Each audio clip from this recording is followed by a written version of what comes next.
Machine learning का एक overview दिया, जिसके अंदर कंप्यूटर के अंदर हमने देखा कि एक कैपेबिलिटी आ जाती है पैटर्न को, फेस को रिकॉग्नाइज करने की, पैटर्न रिकॉग्निशन एक जनरल एग्जांपल है मशीन लर्निंग की। और ये पैटर्न रिकॉग्निशन कैसे आती है, ये कुछ एल्गोरिदम्स हैं उनकी वजह से आती है, अभी हम उनको डिस्कस नहीं करते। हाउएवर, तो चलिए मैं आपको एक लैंडस्केप दिखाता हूं, मैं आपको वो प्लेग्राउंड दिखाता हूं जिसके अंदर हमने ये सारी डेटा साइंस की गेम या मशीन लर्निंग आर्टिफिशियल इंटेलिजेंस की गेम खेलनी है। सबसे जो ब्रॉड टर्म है वो बेसिकली है आर्टिफिशियल इंटेलिजेंस की। इमेजिन करें ये एक प्लेग्राउंड है, ठीक है, जिसके अंदर आप क्रिकेट खेलते हैं। ये प्लेग्राउंड है बेसिकली आर्टिफिशियल इंटेलिजेंस का। अब आर्टिफिशियल इंटेलिजेंस क्या चीज है? आर्टिफिशियल इंटेलिजेंस जो है वो है कि जिस तरीके से ह्यूमंस के अंदर इंटेलिजेंस होती है, वही इंटेलिजेंस अगर हम लेट्स से रेप्लिकेट कर दें, लेट्स से वही इंटेलिजेंस अगर हम कॉपी कर दें मशीन्स के अंदर, तो उसको कहते हैं आर्टिफिशियल इंटेलिजेंस।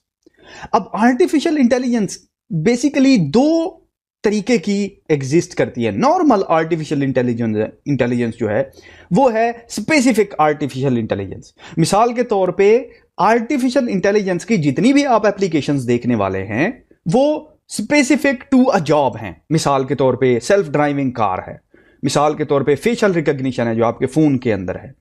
ये क्या है? ये एक स्पेसिफिक आर्टिफिशियल इंटेलिजेंस की एप्लीकेशन है।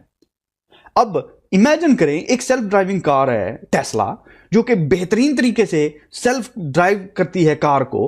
इसका मतलब यह नहीं है कि अगर वो कंप्यूटर जो कार को अच्छे तरीके से ड्राइव कर सकता है वो आपका खाना भी अच्छे तरीके से पका सकेगा। इसका यह मतलब नहीं है। क्यों? क्योंकि वो एक जॉब स्पेसिफिक है। इसको कहते हैं स्पेसिफिक आर्टिफिशियल इंटेलिजेंस। इसके बरक्स एक दूसरी आर्टिफिशियल इंटेलिजेंस है जो कि ज्यादा मुश्किल है, वो है जनरल आर्टिफिशियल इंटेलिजेंस। मिसाल के तौर पे ह्यूमंस जो हैं वो जनरली इंटेलिजेंट है कि अगर एक ह्यूमन गाड़ी अच्छी चला लेता है तो अगर वो सीखना चाहे तो वो बेसिकली खाना भी अच्छा पका लेगा, कंप्यूटर से तो एटलीस्ट अच्छा पका लेगा। तो ये है मेन प्लेग्राउंड।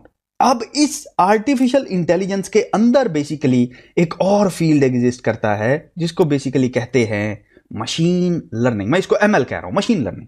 अब मशीन लर्निंग क्या करती है कि एल्गोरिदम को यूज करके, जैसा कि आपने देखा कि पिछले लेक्चर में, वो क्या करती है, पैटर्न को रिकॉग्नाइज करती है, और ये सिंगल एप्लीकेशन है। अब इस मशीन लर्निंग के अंदर एक और फील्ड एग्जिस्ट करता है जिसको कहते हैं डीप लर्निंग। मैं इसको कह रहा हूं डीएस। अब याद रहे ये जो डीप लर्निंग है बेसिकली यूं समझिए ये ऐसा ही है कि हम मशीन लर्निंग को मजीद स्पेसिफिक कर रहे हैं, कि हम मशीन लर्निंग अचीव करते हैं यूजिंग डीप लर्निंग। और जो डीप मशीन लर्निंग है वो बेसिकली जो भी काम हो कर रही है ना मशीन यूजिंग मशीन लर्निंग। और मशीन लर्निंग याद रहे कि मशीन लर्निंग में आप उसको टास्क नहीं बता रहे। मैं इनकी मजीद स्पेसिफिकेशन में नहीं जा रहा हूं क्योंकि इनके डेडिकेटेड सेक्शन है, हम इनको डिटेल के साथ डिस्कस करेंगे, लेकिन फिलहाल मैं आपको generic holistic bird eye view दे रहा हूं। तो ये जितना भी आप डेटा साइंस अप्लाई करते, डीप लर्निंग अप्लाई करते हैं या मशीन लर्निंग अप्लाई करते हैं, एंड गोल ये है कि आप एक आर्टिफिशियल इंटेलिजेंस क्रिएट कर रहे हैं। एक और टर्मिनोलॉजी जो बेसिकली मैंने यूज की लास्ट लेक्चर के अंदर वो थी डेटा साइंस, डीएस। ठीक है, अब डीएस क्या चीज है? डीएस बेसिकली है डेटा साइंस। और डेटा साइंस जो है, याद रहे कि जितना भी आपने काम करना है मशीन लर्निंग या आर्टिफिशियल इंटेलिजेंस या डीप लर्निंग के अंदर, वो बेस्ड होगा डेटा साइंस के ऊपर। तो इसका मतलब यह है कि एक डेटा साइंटिस्ट को आर्टिफिशियल इंटेलिजेंस के बारे में आइडिया होना चाहिए, और एक आर्टिफिशियल इंटेलिजेंस के लेट्स से इंजीनियर को या के एक्सपर्ट को डेटा साइंस के बारे में आइडिया होना चाहिए। तो बेसिकली ये जो डेटा साइंस है इसका मतलब ये है कि ये जो डीप लर्निंग है ये पार्ट है डेटा साइंस का। डीप लर्निंग को मैंने डीएस लिखा हुआ है बाय द वे, तो ये डीप लर्निंग डीएल कर देता हूं मैं। और इसी तरह जो मशीन लर्निंग है वो भी बेसिकली पार्ट है डेटा साइंस का, क्योंकि जिसको डेटा साइंस आती है उसको मशीन लर्निंग डीप लर्निंग आनी चाहिए, और जिसको आर्टिफिशियल इंटेलिजेंस आती है उसको डेटा साइंस का आइडिया होना चाहिए। अब ये जो डेटा साइंस और आर्टिफिशियल इंटेलिजेंस की मैंने बात की, इनको अप्रोच करने के दो तरीके हैं। इमेजिन करें, और वो दो तरीके बेसिकली क्या हैं उनको एक्सप्लेन कर रहा हूं मैं। इमेजिन करें ये एक दरख्त है, ठीक है, ये एक ट्री है, और इस ट्री की खासियत ये है कि इसके ऊपर कुछ फ्रूट लगे हुए हैं। इमेजिन करिए मैंगो का ट्री है और इसके ऊपर 2 मैंगो लगे हुए हैं। ऑफ कोर्स आपको पता है कि ट्री के रूट्स होते हैं। अब आप बेसिकली दो तरीके से अप्रोच कर सकते हैं। या तो आप ये देखें कि यार ये मैंगो कैसे लगा हुआ है, ठीक है, तो आपको क्या करना पड़ेगा, इस दरख्त के रूट्स के अंदर जाना पड़ेगा, देखना पड़ेगा कि रूट्स के अंदर वो कौन सी ऐसी खासियत है जो कि बेसिकली इस तरह का ट्री बनाती है, या यूं समझ लीजिए इसके सीड के अंदर वो बेसिक इसके गट के अंदर क्या पड़ा हुआ है। दूसरा तरीका यह है कि आप सीधा जाएं, मैंगो को पकड़ें और मैंगो खा लें, ठीक है।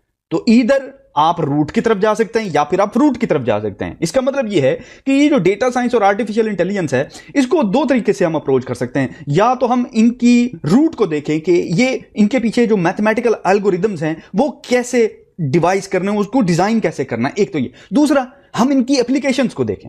तो जॉब स्पेसिफिकेशन के हवाले से सिर्फ एप्लीकेशंस इंपॉर्टेंट है, क्योंकि किसी भी कंपनी ने जब आपको हायर करना है तो वो उन्होंने आपसे कोई एप्लीकेशन करवानी है। तो हमने बेसिकली जो फोकस करना है वो एप्लीकेशन यानी कि फ्रूट के ऊपर करना है, रूट के ऊपर नहीं करना। ओके, तो सो फॉर सो गुड। तो यहां पे इस लेक्चर को करते हैं क्लोज। नेक्स्ट लेक्चर के अंदर हम एक छोटा सा प्रोजेक्ट करेंगे।